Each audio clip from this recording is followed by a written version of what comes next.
So you should know this is going to be a long video. I wanted to show you guys how I get my seeds organized and also kind of show you all the different things that I'm going to be growing this year. And there is a lot, like a lot. This is just part of it. So to start off, I will show you how I organize them. So if that's all you're interested in, you can see that and then bounce to another video. But hopefully you'll stick around and see what I'm growing and maybe find something amazing that you're going to want to grow in your own garden this year. So this whole method of organizing, it is not complicated. So it's not like I have some super secret plan or anything, but I just want to share what works for me. So it started a few years ago when I missed the boat on getting my seeds started on time because I had just kind of pulled out and had stuff set aside that I wanted to grow, much like this. And then when it was getting closer to the typical seed starting time, I went to grab things, and when I was looking at them, I found that there were things that I should have started like quite a while ago. And I realized that I needed to come up with a way to stay a little bit more organized. And honestly, I'm late getting it done this year. I should have done it sooner. Ideally, I'd like to do this in December, but it is now February, almost March, so we're a little bit late. It is getting to the point where I need to get this done, so I just figured I would bring you guys along and hopefully it helps someone. So the start of this whole organization scheme is these little containers. I just got them at my Dollarama, and they were just the perfect width that seed packages fit in them nicely. So that's step one. Get a whole bunch of different containers. I have 1, 2, 3, 4, 5, 6, 7. I think there's supposed to be 8. I think there's one kicking around here somewhere else. How many you need will depend on how you want to organize it and also how many different things you're growing. I have so much stuff that I need a lot of containers. So next step was I got out my labeler and I printed out little labels for direct sowing, 1 to 2 weeks, and then BF, before frost. And then I just went through them all there. There's a couple that are after frost. I think that's the missing container. So I had so many weeks after the frost. A great way to kind of figure out how many containers you are going to need. So once you have everything that you want to grow, then you're going to go ahead and just pull out your seed packages. And on the back, on most seed packages, not all companies do note it down, but if it's missing, you can easily Google it. But on the back, you're going to look and it's going to tell you. And then this one here says to start these seeds indoors 4 to 8 weeks before the last frost date, which means you need to know your last frost date. I have my spring garden planner. It's free. I will put it down in the description below and you can work through that. But basically what you're going to want to do is go ahead and ask Siri or Google it or whatever. Find out what is the last frost date for where you live, or at least the closest one that is available. And then that's your target. It's not 100%. You got to keep an eye on the weather forecast, but it gives you a target. So once you have that date, now you're going to start working backwards. And then you're going to take all of your seeds and you're going to go through them, organize it into as many piles as you need. And then once you have all of your piles in the different weeks that they need to be started, then you can know how many containers you will need and you can make up your own labels. And then all you do is you take all of those piles and put them in these containers. I just kind of lie them all up on a counter, put the reminders in your phone to start the seeds on the specific days, because otherwise, I don't know, for me, I'll forget. So once you've done all that, then you have a lovely little organized system.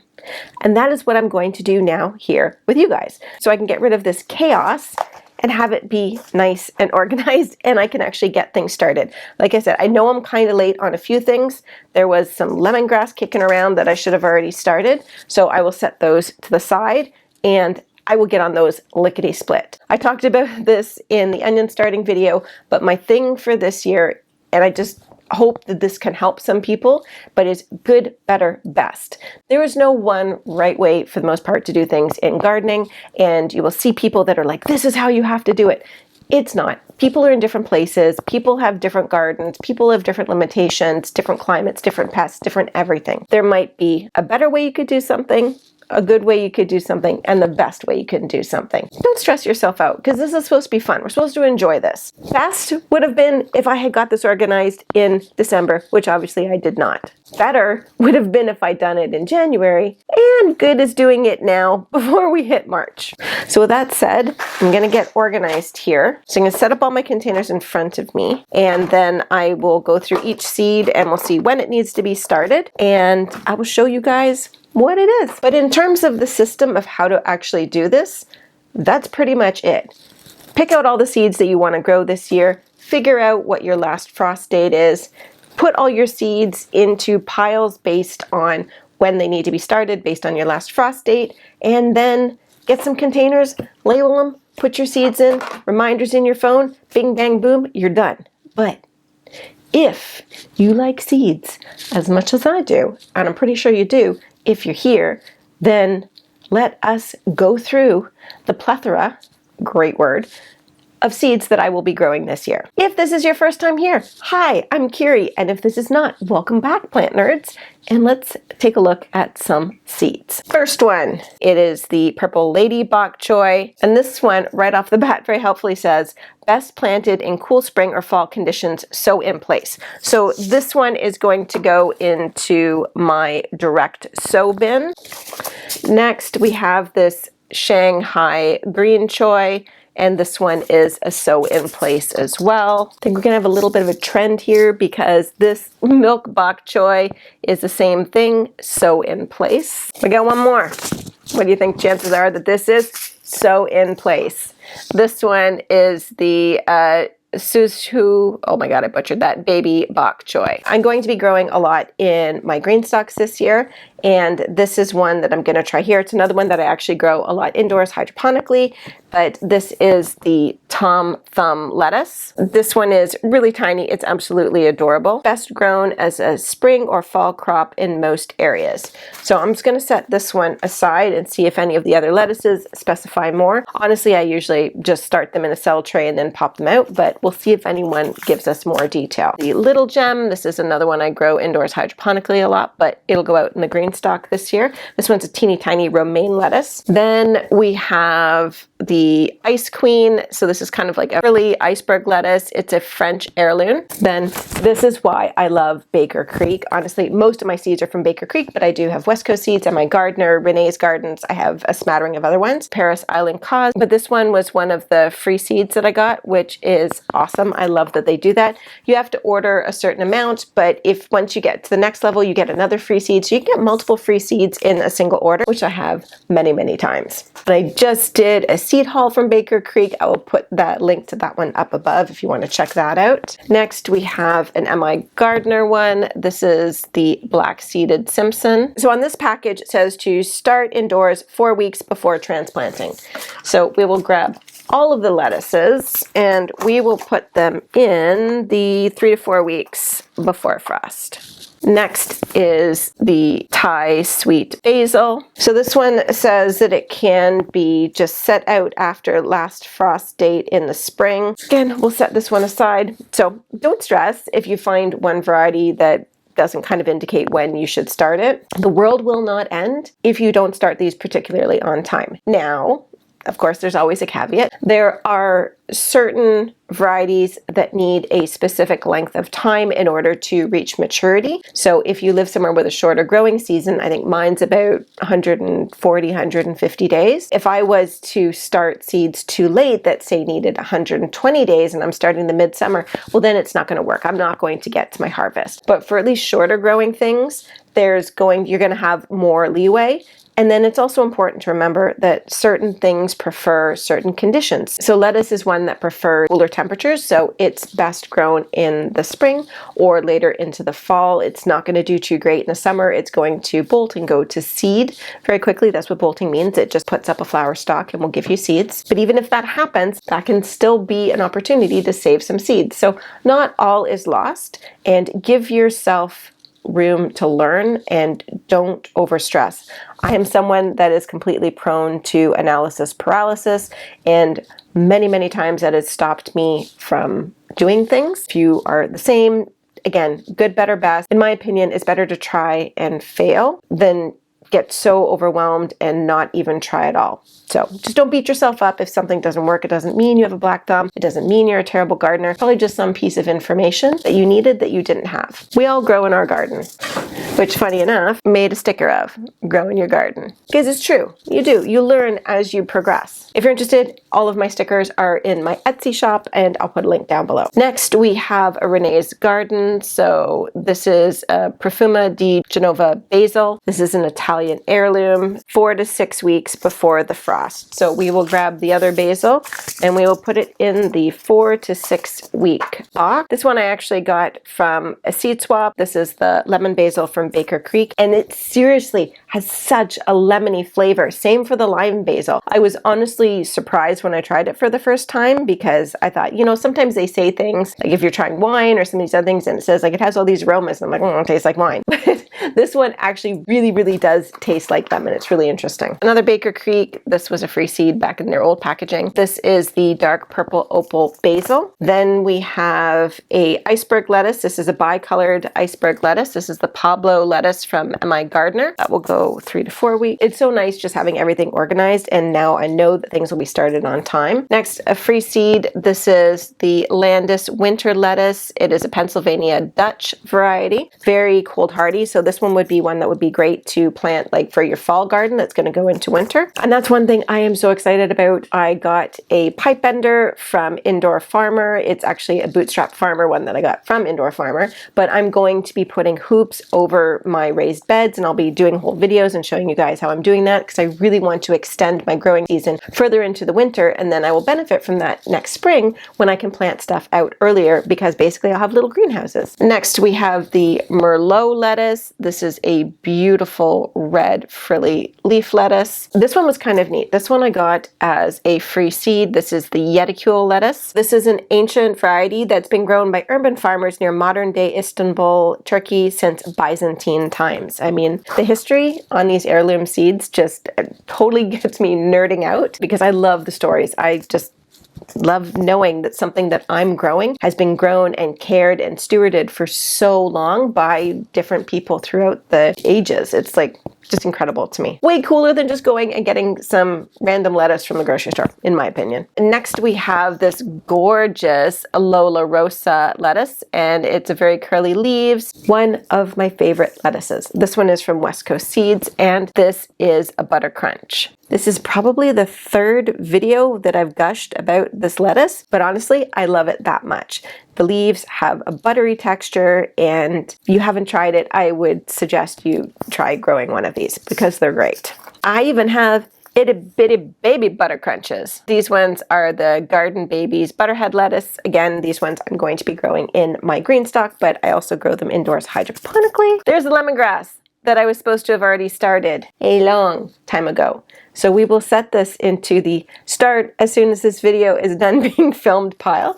I'll put that over here. Then we have some lavender. Honestly, this is one that I should have started a long time ago as well, which is probably why it was right next to the lemongrass. So we'll set that one over there. Lavender is also one that needs to be cold stratified. Well, it will grow better when cold stratified. I have got lavender to germinate without cold stratifying it. It does better when you do. And all that means is you're going to take the seeds, you're going to put them, most people do it between some wet paper towel inside a Ziploc bag, and you put it in the fridge for, I think this is 30 to 40 days. And it just helps to break down the seed coat, and then the seeds will germinate better, and then you get lavender. This one is my Snack Hero Hanging Basket snap peas. And again, gushing about this in another video too, but I love snap peas. They are my favorite. You eat the entire thing, pods and peas, and they're just delicious. So this is one that needs to be direct sown, and peas are one of the first things you're going to plant outside. They really like those cool temperatures, and they will not thank you if you try and plant them in the summer. Next, we have an artichoke. This is the Imperial Star. This one needs to be started 8 to 10 weeks before the last frost. Right now, I am about 10 weeks out from my last frost date. So we're going to get that one started very soon. I actually have outside in the garden an artichoke that I grew last year that I am trying to overwinter. So I kind of put some mulch on it, covered it over. I have no idea if it's going to work, but we have had such a crazy mild winter. I'm hoping at least it can get through this one. And hopefully then I'll actually get an artichoke, because it grew really well last year, but it just didn't get to the point where it formed any of the flower buds. So hopefully, fingers crossed, this year will be the year I get to taste a homegrown artichoke. Next, we have the Dwarf Lemon Cilantro. This one one needs to be started 3 to 4 weeks before the last frost.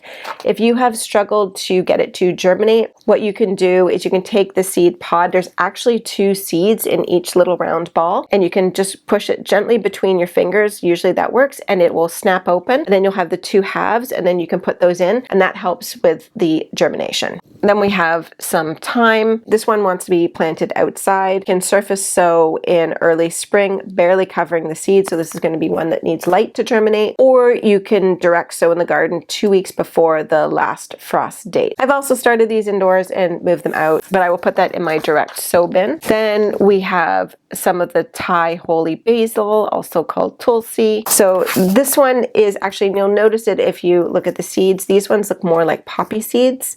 They're tinier than the regular basil seeds. This one actually has a different scientific name. Pop that one in with the other basil. Then we have some marjoram. This one says to start in seeds indoors, surface sow and gently press into the soil, light required for germination. Doesn't really tell you when. So I will put this one in a side pile, and then I will look into it later, and I will put it on the screen for when that one should be started. Another thyme variety, this one is the Orangello thyme, and this one is same instructions as the regular thyme, so that will go in the direct sow pile. Then we have some stevia. This one is super sweet, and it's kind of, people use it as a replacement for sugar. And this one says to start indoors 6 weeks before the last frost. One of my baskets says 6 to 8 weeks. The other one says 4 to 6 weeks. You can decide how you want to organize it. I've put it in the 6 to 8 weeks one. I'm having a little bit of a poppy obsession lately. I just think they are so beautiful, and this is the first of the poppies that I'm going to be growing this year. This is the Pandora poppy. This one says it can be direct sown in late fall, which obviously I didn't, and or spring as soon as the soil can be worked. You can surface sow, just barely covering. I actually have a different way that I am going to be trying to grow my poppy seeds this year, so I'm actually going to put that in the pile for the start right now, and I'm going to do a separate video showing what I'm doing with my poppies.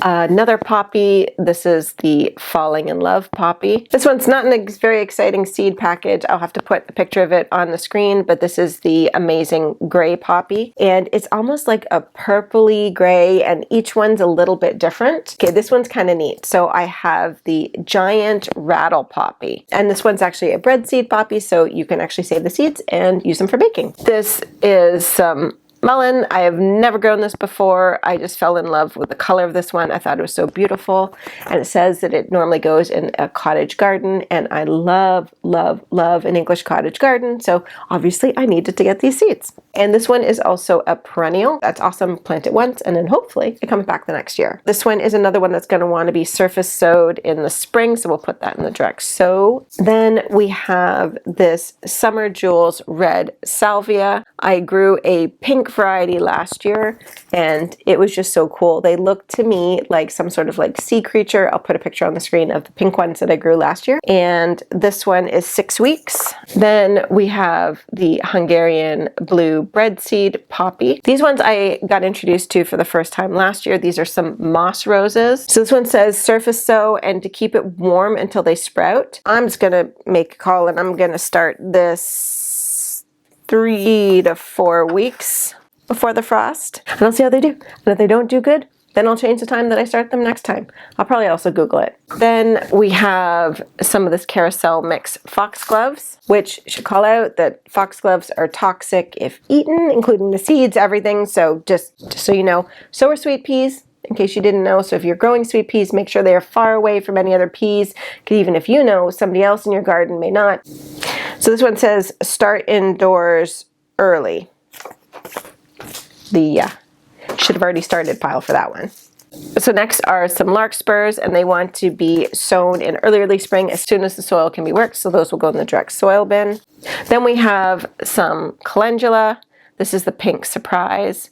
This one can be sown in place in spring or fall, or start indoors and grow for several weeks, sitting out after last frost. I'll do those in the 3 to 4 week one. Then I have this Minnesota Midget Cantaloupe. This one is going to be started indoors 3 weeks before the last frost. A lot of the melons and squash don't like their roots to be messed with too much, so you have to be really careful when you start them. You definitely don't want to start them too early and have them get root bound or anything. Then I've got some of this strawberry popcorn, and this one's going to be direct sown, but it's 1 to 2 weeks before the last frost date, so we'll put that over there. And then we have this incredible climbing escalator zucchini. I just liked the fact that it would grow up. So this one is saying to start it outdoors, so that'll go in the direct sow.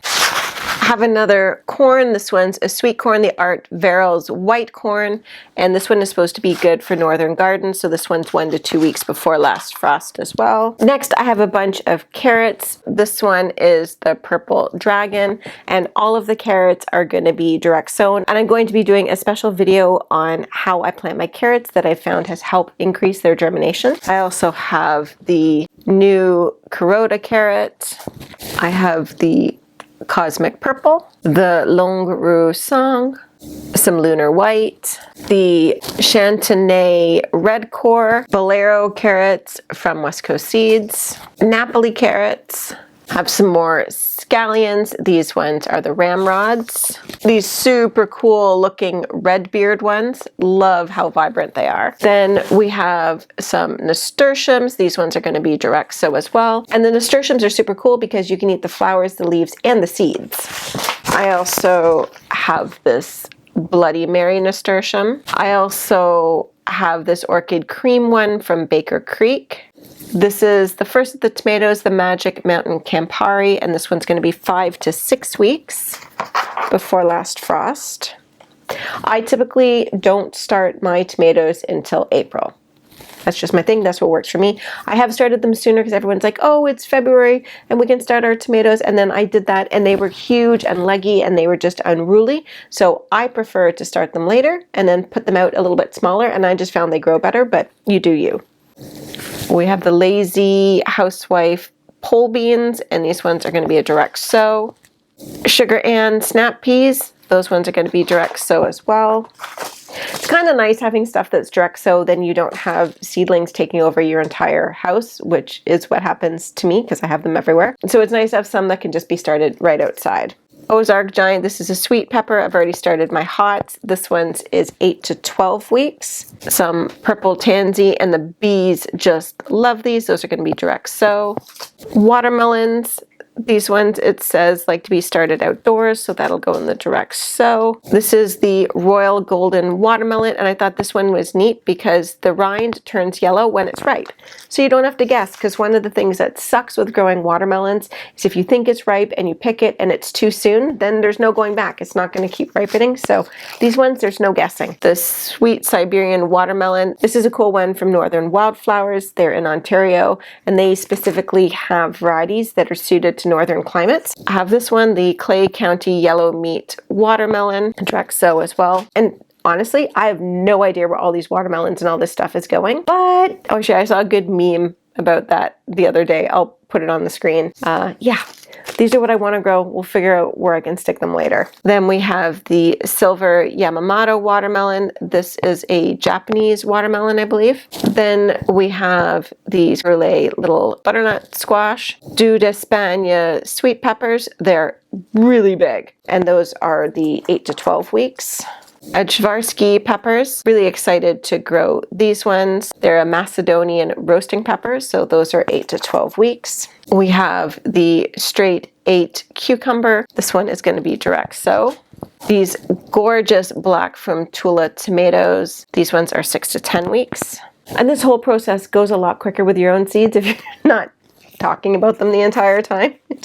I feel like this is going to be like the craziest, longest video, but we'll see if anyone watches it. Then I have these ones. These are a black cap raspberry that I got. I'm going to try growing from seed. So those ones, it says to start 1 month before setting outdoors. If you want to grow one plant to attract pollinators, grow these Kiwi Blue Honeywort. The bees are literally on them the entire summer. And it's cool because they're bell-shaped. When the bees get in there and their vibrations, it like acts attracts, like it amplifies the sound of the bees. It's really, really cool. These ones need to be started 4 to 6 weeks before your frost. This one I'm going to try. This is the toothache plant. It needs to be started indoors 3 to 4 weeks before frost. But what it's supposed to do is if you chew it, it's supposed to make your mouth go numb, which is really weird. But anyways, just thought I would try growing that. Another nasturtium. This one's gorgeous. It's the Tip Top Pink Blush nasturtium from Baker Creek. Then I have these soup mix dried beans. Those are going to be started outdoors.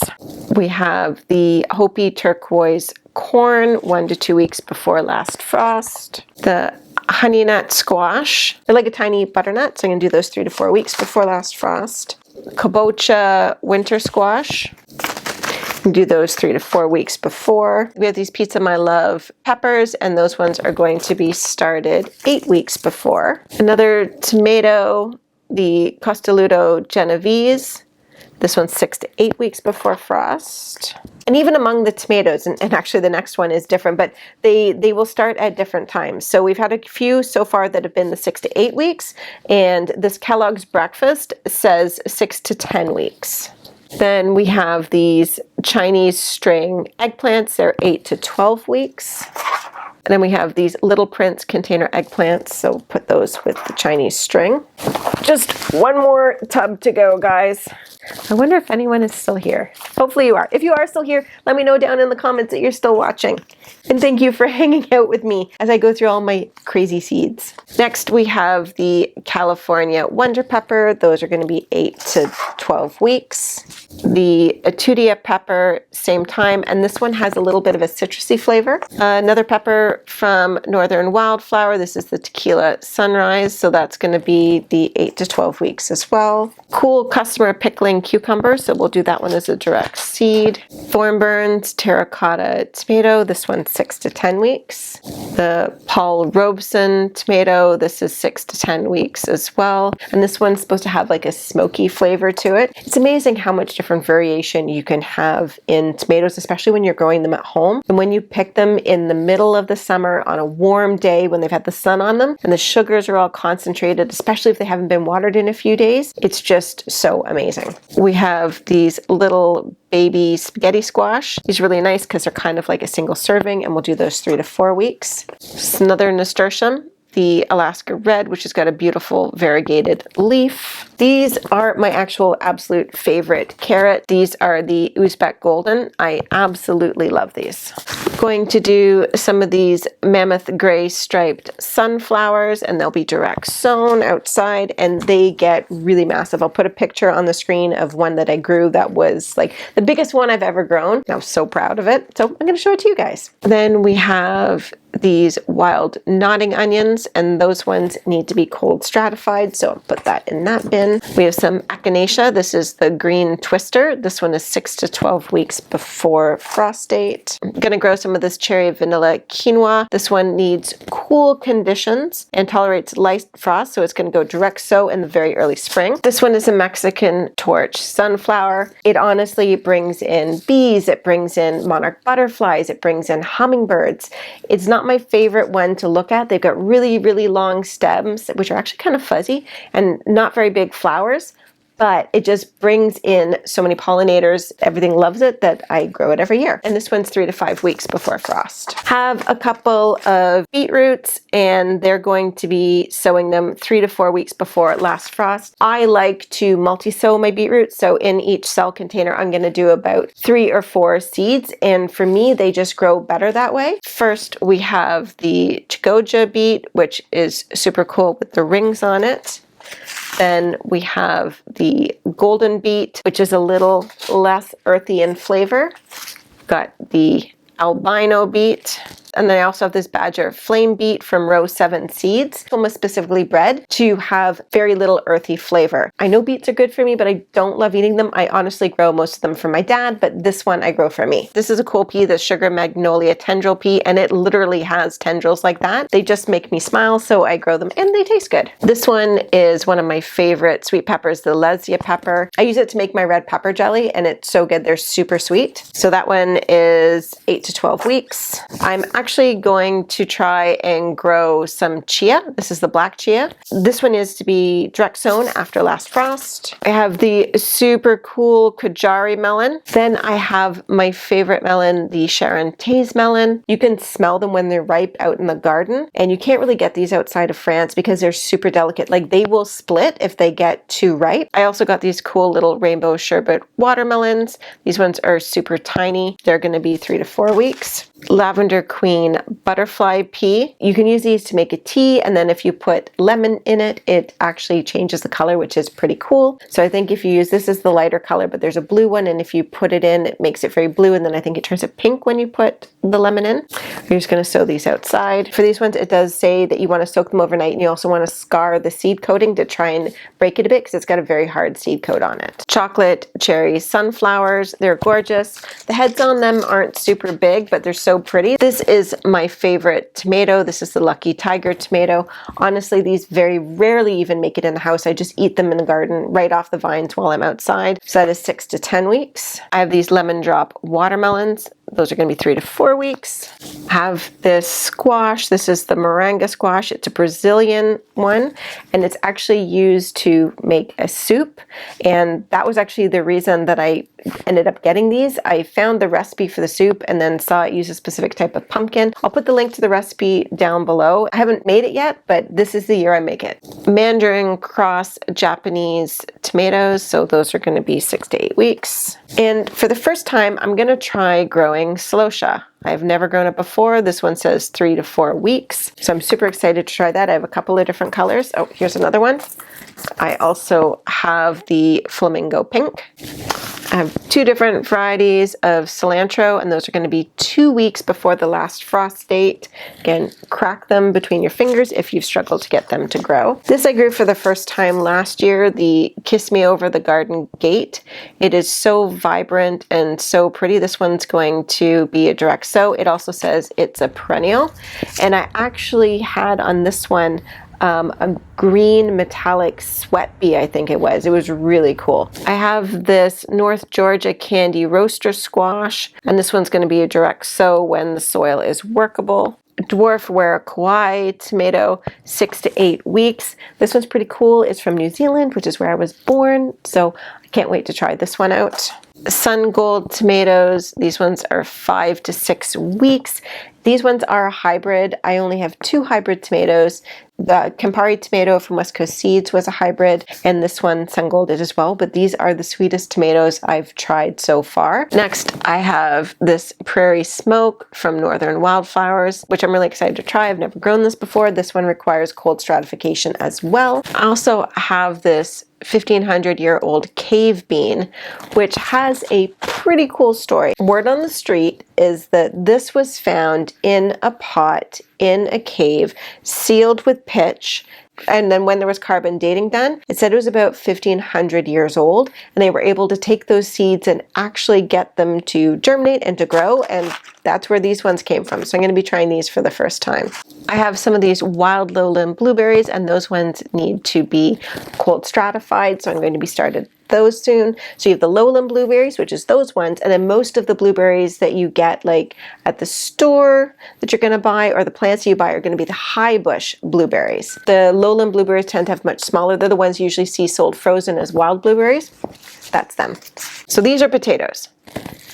Potato seeds. Normally, when you grow potatoes, people grow them from tubers, but you can actually grow potatoes from seed.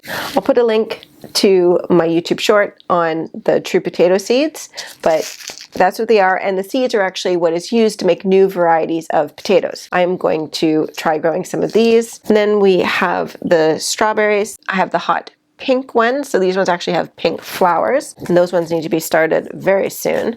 We have the Frushka strawberries, and it actually says to start them indoors from December to February, so we're just pushing the limits of good taste on those ones. Both of these varieties are what I would call like your normal strawberries. Are going to have runners, and that's how they propagate. Then the next 4 that I have are actually alpine strawberries. These are the ones I typically grow indoors hydroponically, but they're nice to grow. I'm going to put these ones in my my green stalks, because the Alpine strawberries, the strawberries are much smaller. I find they have more intense strawberry flavor, and they don't have runners. So they just grow from a central point, and that's what you get. So we have the Mignonette, we have the Regina, we have the Pineapple, and I also have this one, which doesn't have a picture on it, but it's the Yellow Wonder. And I already have one of my green stalks that's pretty much just full with strawberries. Then I have these packages of seeds, and they're all from Renee's Garden. This one is the Rainbow Kitchen Garden, and then we have the Container Herb Garden, and then we have the Container Kitchen Garden. And specifically these two, the two container ones, I'm going to be growing them in a green stalk to show you can grow all of your herbs, well, not all, but a large amount of your herbs and your kitchen veg in a green stalk. I'm pretty excited to try those out. I mean, I love my green stalks, and if you want to see how I set it up, you can check out this video over here.